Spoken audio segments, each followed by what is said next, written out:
They all have the pad already pre-attached to the back of it. It's got the foil and the black rubber already pre-attached to the back, so you don't need to buy any additional padding for the series.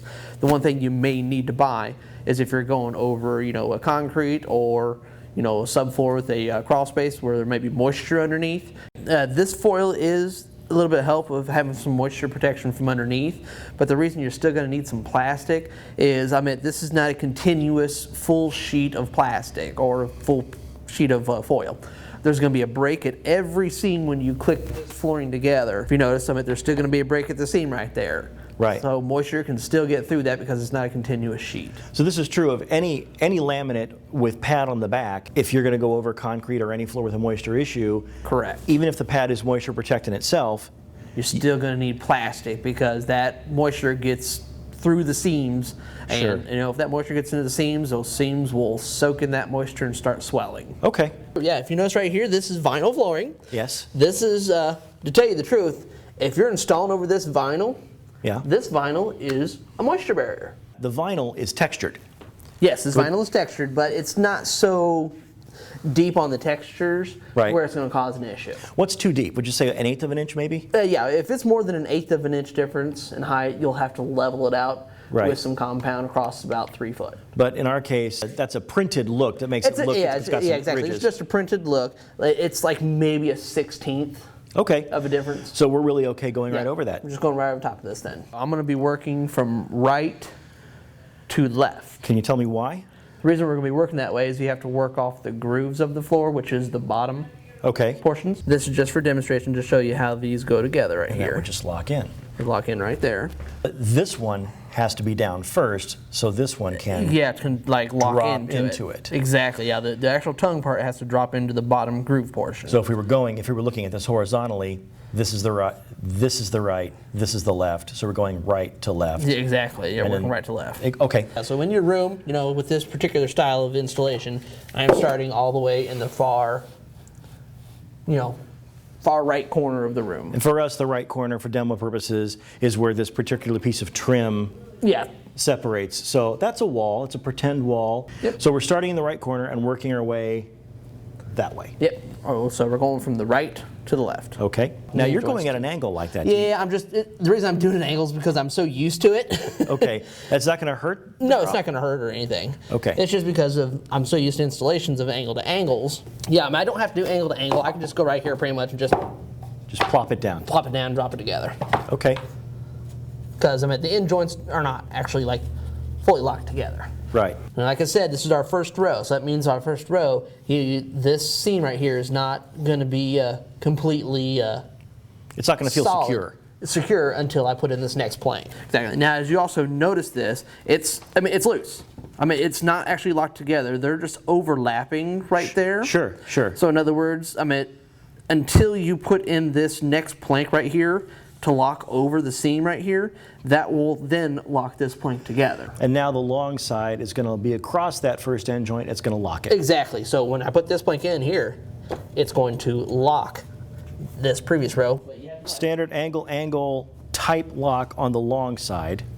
You've got a tongue going into a groove. You go in at an angle, right? Exactly. It's an angle to angle, still style locking. What kind of hard are you running into? You just mean you're having to pull on 2 planks? Is that what it is? Well, yeah, because I'm trying to put it together. But, in a sense, like I've done before in my previous videos, sometimes it's good to pull the material out away from the wall. Right. That way you can get yourself onto it and brace over the right. But today you're not doing that. Today I'm not doing that. So you're going to have to pull the plank behind with your hand and hold it in place. Exactly. So that's why I'm doing that so I can push it together and keep it. So that seam is now fully locked. So let's do our next row here. An angle to angle, still style locking. So we are going to do our angle to angle lock like this. And then I'm going to slide it down. And the piece you've got in your hand drops over the piece that's already in place. See how it's coming up like that? Right. It's going to come up like that until I lock this next row in. And once you're locked in, you'll go down like this. Yeah, see, if you notice it seems loose, it's going to happen on whatever row is working on. So as you lock the long side in here, it's going to keep that together. Exactly. Go ahead. If you notice right here, that seams, then I go put my long side in here, get everything lined up here. There it goes. I had to push down on the plank to get that to lock in. So Sure. Push down, lock in here. Now you lock down on the end. There you go. You got the end joint here for the next row and the end joint here for the previous row. Okay. So you always want to make sure your end joints are offset more than 8 inches or more. Yep, plank is backward. Groove's facing out towards the field. So this is another thing that you just, show me what you just did there. I had the plank backwards. I had the groove facing the wall. So you've got all your tongues facing the wall so Yeah. far. You laid this down, realized you had it. Yeah, I had it the wrong way, so you had to pick it up and rotate it around. Okay.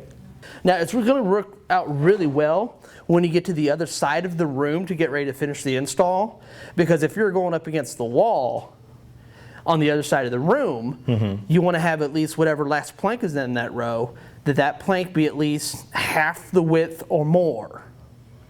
Okay, so if you've got, if you get to the end, well, you could actually plan it out so that your rows work in such a way that you might actually not have to laterally slice planks. Yeah, exactly. You might end up where you can say, okay, I'm going to end up needing exactly 5 inches. Yeah, and that 5-inch last plank you can easily put down there, and you won't have to actually rip the board the long ways to get to finish the install. But given that we have 3, 5, and 7, you could end up with 4 inches, which means you either have to use a 5 or a 7 exactly. and cut it. Yeah, but yeah, I would not recommend using a 3-inch piece as the very last plank that you have to rip it in half and have an 1.5-inch sliver. Sure. So you want to rotate it around, put the 3-inch in first, then do the 5, and then do the 7-inch. That way you just cut an inch off the 7-inch. You notice this is still coming up a little bit right here. Right? Why is this? You see how it's still loose right here? Yes. There's no root previously before this row right here to lock this plank fully down. So what's going to lock that guy down? So once you go to put your quarter round down on this thing or your baseboards, you'll end up here putting your quarter round down. You'll want to push down on the quarter round to put pressure, and then you're going to nail it into the wall. So it's the quarter round, which goes in at the end of the install. Yeah, that goes in at the end of the install. So for your full installation, you're going to see that first row look a little bit wonky. Yeah, first row. And throughout, the row you just worked on is going to look a little wonky, and those are all going to clean up one row at a time, and your first row at the very end of the day. Exactly. Okay, yeah, we got the zigzag here, but by zigzag we mean we just got our end joints scattered right here going across the room. I mean, that's going to look real uniform going across the room if you have your seams all in one spot. Yeah. So normally I wouldn't just do that for aesthetics reasons.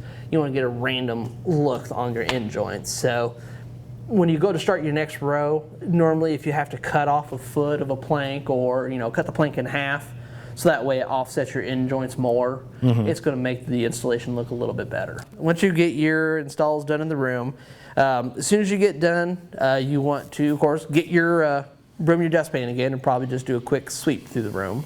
Because there's going to be dust, there's going to be maybe little pieces of flooring that are from the installation that's going to settle on the floor. So probably over the next day, you might still sweep maybe again the next day after some of the dust settles. And then once you've done a good clean like that, get yourself a good laminate cleaner. And then just do a quick clean with the laminate cleaner to get a good shine on it. Because from the installation, you're going to have a lot of handprints and footprints from, installing the floor and putting it down.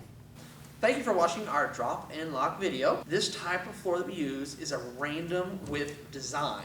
It's actually got 3 different widths of planks. There's actually a 3-inch, a 5-inch, and a 7-inch width plank.